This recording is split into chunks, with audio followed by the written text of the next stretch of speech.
வணக்கம். இந்த வீடியோட டைட்டில் இருந்தே உங்களுக்கு ஒரு விஷயம் தெரிஞ்சிருந்திருக்கும். நம்ம சேனலுக்கு ஒரு பிசி பில்ட் பண்ணலாம் அப்படின்னு சொல்லி நினச்சிட்டு இருந்தோம்.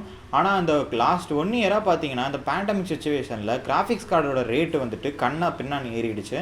ஸோ இது எப்படா குறையுன்னு சொல்லிட்டு எதிர்பார்த்துட்டு இருந்தோம். ஆனால் கடைசி வரை குறையவே இல்லை.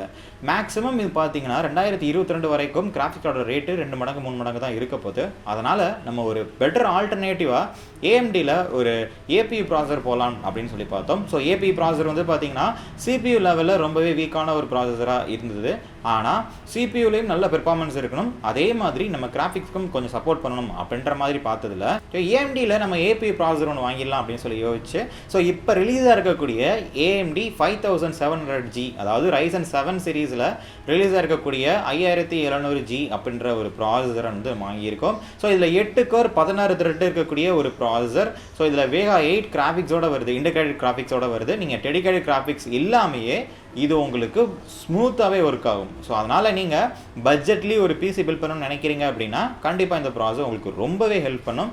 அதே மாதிரி இது கோர் கவுண்ட்லேயும் பார்த்தீங்கன்னா 8 கோர் 16 த்ரெட்டு.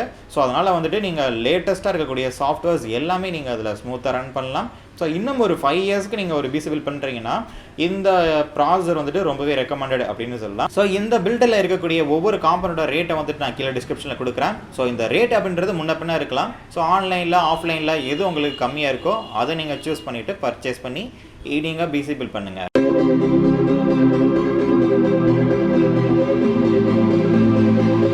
ப்ராசஸரை பார்க்கையில் நம்ம Ryzen 7 500G ப்ராசஸரை பார்க்க போகிறோம். ஸோ இதோட ரேட்டு பார்த்திங்கன்னா இப்போதைக்கு 34,000 ரூபா கிட்ட வருது.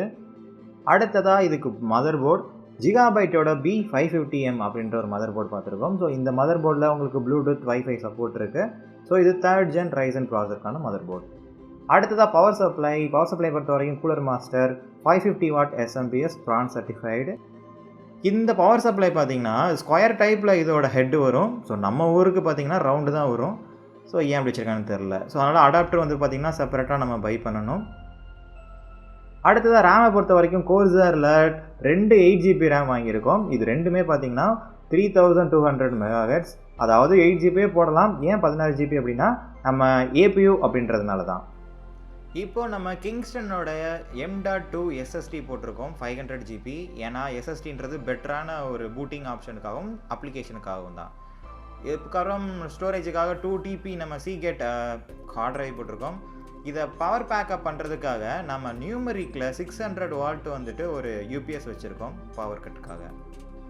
ஜெப்ரானிக்ஸில் நம்ம வந்துட்டு கீபோர்டு அண்ட் மவுஸ் ஒரு காம்போ பேக் வாங்கினோம். ஏன்னா இது ஒரு RGB மாதிரி ஒரு பில்ட் இருக்குது அப்படின்றதுனால. அதில் முக்கியமாக பார்த்தீங்கன்னா இந்த மவுஸ் வந்துட்டு சொல்லவே வேணாம், அந்தளவுக்கு நல்லா இருக்குது. கிட்டத்தட்ட 6 ப்ரோக்ராமல் பட்டன் இருக்குது. நீங்கள் பெட்டரான ஒரு RGB பில்ட் பண்ணலாம். கேபினெட்டை பொறுத்த வரைக்கும் NX 600. ஸோ இது வந்துட்டு ஒரு 4 RGB ஃபேன்ஸ் இருக்கக்கூடிய ஒரு கேபினெட். ஸோ இதோட ரேட்டே பார்த்தீங்கன்னா கிட்டத்தட்ட ஒரு ரீட்டைல் ப்ரைஸாக 6,000 வருது. ஆன்லைனில் வாங்கினீங்கன்னா ஒரு 5,000 அந்த ரேஞ்சுக்கு வரும். பெட்டரான ஒரு கேபினெட்னா இதுதான்.